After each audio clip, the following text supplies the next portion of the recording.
Guys, ഇന്നലെ അല്ല 2 ദിവസമായി ഗെയിം ചേഞ്ചർ പറഞ്ഞ സിനിമ ഉണ്ടായിരുന്നു. ഞാൻ അതിൻ്റെ റിവ്യൂ ഇടണോ വേണോ ഇടണ്ടയോ ഇങ്ങനെയൊക്കെ ഇങ്ങനെ വിചാരിച്ചോണ്ടിരിക്കുന്നത്. പിന്നെ ഒരു കാര്യം തുടങ്ങിയ സ്ഥിതിക്ക് അതങ്ങ് മുഴുവിപ്പിക്കാന്ന് വിചാരിച്ചാണ് ഈ വീഡിയോ ഇടാന്ന് വിചാരിച്ചത്.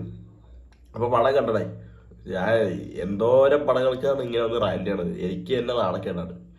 വെറുതെ ചുമ്മാ ഇങ്ങനത്തെ പടം പോണത് തന്നെ നാണക്കേടാണ്. പിന്നെ എന്തായാലും കെട്ടിയെടുക്കും. അപ്പോൾ പടം കാട്ടവരാതമാണ്, കൊടൂരവരാതമാണ്. എനിക്ക് ഒറ്റ കാര്യം മാത്രമേ അറിയാനുള്ളൂ.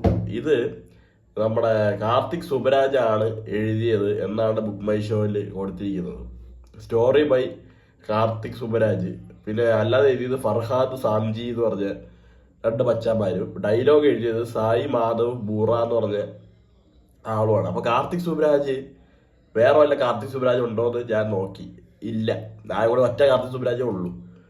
മച്ചാന്റെ പടങ്ങളൊക്കെ അങ്ങ് ഗംഭീര ക്യാരക്ടറും ഗംഭീര റോളും ഈ വക സാധനങ്ങളൊക്കെ ഉണ്ടായിട്ട് ഈ പടത്തിലൊക്കെ എങ്ങനെയാണ് ഇനിയിപ്പോ പുള്ളീന്റെ റൈറ്റർ വേറെ ആണോ, ഡയറക്ടറി സ്കില്ല് മാത്രമേ പുള്ളിക്കുള്ളോ എന്ന് എനിക്ക് തോന്നിപ്പോയി.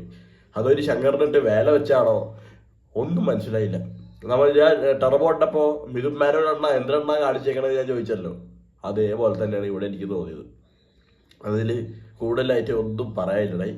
അവരെ കാട്ടവരാന്ന് പറഞ്ഞാൽ കാട്ടവരാണ്. ജയറാമിന്റെ കഥാപാത്രം എന്ന് പറഞ്ഞാൽ ഇത്ര അലമ്പായിട്ട് ഒറ്റ പടത്തിൽ പോലും കണ്ടിട്ടില്ല. സുനിലിന്റെ കഥാപാത്രം മംഗളശീലൻ എന്നൊക്കെ പറഞ്ഞ് മറ്റേ വലിയ റൗഡിയൊക്കെ ആയിട്ട് പുഷ്പയില് പ്രസന്റ് ആയിട്ട് ഇതിലൊരുമാതിരി തലയും ശരീരവും വെട്ടിയ ഒരു PA. റാംചറിനും ഞാൻ ചുരുക്ക പടങ്ങൾ റാംചറിനെ കണ്ടിട്ടുള്ളൂ. പക്ഷെ ഇതൊരിക്കലും പറ്റൂല. കാട്ടവരാതം അല്ല പറയാനുണ്ട്. കിയാറാണ് അഡ്വാനി ഉള്ളതുകൊണ്ട് കുറെ നേരമൊക്കെ പുള്ളിക്കാരിനെ ഇങ്ങനെ കണ്ടോണ്ടിരിക്കുക. അല്ലാത്ത പക്ഷെ ശോകം. പിന്നെ റാംചറിന്റെ അച്ഛന്റെ റോള് എന്താന്ന് വെച്ചാൽ പുള്ളി തന്നെയാണ് അച്ഛൻ, ഡബിൾ റോളാണ്. അങ്ങേര് ഒരു വിക്കൻ. ഞാൻ ആലോചിക്കണല്ലേ, ഈ തെലുങ്കന്മാര് വിക്ക് ചെയ്ത് കഴിഞ്ഞാൽ നമ്മളെന്തിനാണ് ഇങ്ങനെ വെറുപ്പിക്കണമെന്നാണ് ഞാൻ ആലോചിക്കുന്നത്.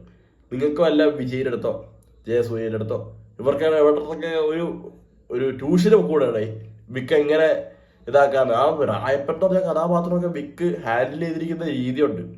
ആ ഒരു കറക്റ്റ് ഒരു പോയിന്റ് വെച്ചാണ് അതൊക്കെ. നമുക്ക് ഒരിക്കലും വെറുക്കൂല. ആ കഥാപാത്രത്തിൻ്റെ അകത്തും അങ്ങനെയാണ്, അത് എഴുതിയിരിക്കുന്നത് അങ്ങനെയാണ്. ഇതൊരുമാതിരി നമ്മളെ ഇരുത്തി വെറുപ്പിച്ച് കളയും. ആ രീതിയിലുള്ള വിക്കലും എനിക്ക് പറ്റിയില്ലേ. സെക്കൻഡ് ഹാഫ് പാതിയൊക്കെ കഴിഞ്ഞപ്പോഴത്തേക്ക് ഞാൻ തുടങ്ങി സുഖം ഉറക്കമായിരുന്നു. ഞാൻ മറ്റേ സോഫയിൽ ഇരുന്നാണ് കണ്ടത്. സുഖം ഉറക്കമായിരുന്നു. എന്തായാലും ആ പടം അങ്ങനെയായി.